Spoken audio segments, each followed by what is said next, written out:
लड़का निराश था और हिम्मत हार चुका था। तभी एक संत ने उसे समझाया, निराशा से कैसे बचना चाहिए। 3 वर्ष पहले कोरोना महामारी की वजह से पिछले 2.5 साल में काफी लोगों का जीवन पूरी तरह बदल गया है। बहुत से लोगों के अपने घर परिवार के लोग कोरोना की वजह से इस दुनिया में नहीं है। कुछ लोगों की नौकरी नहीं रही, किसी का व्यापार खत्म हो गया। अब धीरे धीरे हालात सामान्य हो रहे हैं, लेकिन फिर काफी लोग निराशा का सामना कर रहे हैं। निराशा से कैसे बच सकते हैं, इस संबंध में एक लोक कथा प्रचलित है। कथा में एक लड़का हिम्मत हार गया था और अपने जीवन से ही निराश हो गया था। वह आत्महत्या करना चाहता था, लेकिन तभी उसे एक संत मिले और संत ने उस लड़के की सोच बदल दी। जानिए ये कहानी। एक लड़का घर परिवार और धन संबंधी समस्याओं से लड़ते लड़ते थक गया था।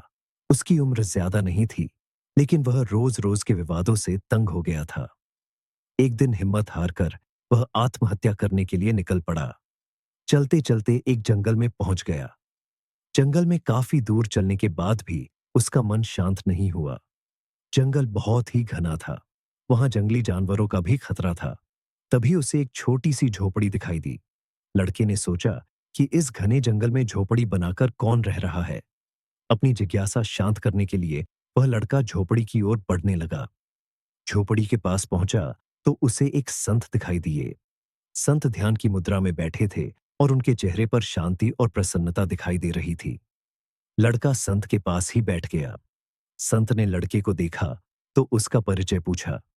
लड़के ने कहा कि वह अपने जीवन में परेशान हो गया है और मरना चाहता है। इसीलिए इस जंगल में आया हूं, ताकि किसी तरह से मैं अपना जीवन खत्म कर सकूं। संत ने लड़के की बातें सुनी और समझ गए कि कम उम्र में मिले तनाव के कारण ये बहुत ज्यादा निराश हो गया है। उन्होंने लड़के से कहा कि तुम्हें निराशा से बचना चाहिए। समस्याएं तो आती जाती रहेंगी, समय एक सा नहीं रहता है। संत ने लड़के को समझाने के लिए एक कथा सुनानी शुरू की। संत बोले, एक छोटे बच्चे ने एक दिन अपने घर में बांस का और एक कैक्टस का पौधा अपने घर के आंगन में लगाया। उसका बागवानी का नया नया शौक था। बच्चा रोज दोनों पौधों की एक समान देखभाल करने लगा। रोज सुबह शाम पानी देता, धूप छांव में पौधों का ध्यान रखता। काफी समय बीतने के बाद कैक्टस का पौधा तो पनप गया, लेकिन बांस का पौधे में कोई बदलाव नहीं दिख रहा था। बच्चा सोचता था कि कैक्टस को पनप रहा है, लेकिन ये बांस के पौधे को क्या हो गया है। बच्चा रोज ये बात सोचता, लेकिन वह निराश नहीं हुआ और रोज दोनों की पौधों की देखभाल करता रहा। थोड़ा और समय निकल गया, लेकिन कैक्टस की तुलना में बांस का पौधे में संतोषजनक प्रगति नहीं दिख रही थी। बच्चा अपने मेहनत में लगा रहा। कुछ समय के बाद एक दिन बांस का पौधा पनप गया और कुछ ही दिनों में बांस का पौधा कैक्टस से भी बड़ा हो गया। संत ने उस निराश लड़के से आगे कहा कि बांस का पौधा पहले तो अपनी जड़ें मजबूत कर रहा था, इसलिए उसे पनपने में समय लगा।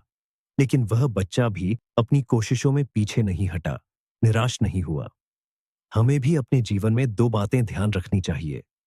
पहली बात तो ये है कि हालात कैसे भी हों, सकारात्मकता और धैर्य न छोड़ें। दूसरी बात यह है कि पहले हमें अपनी जड़ें मजबूत करनी चाहिए। अगर हमारा आधार मजबूत होगा, तो हमारा काम तेजी से आगे बढ़ेगा।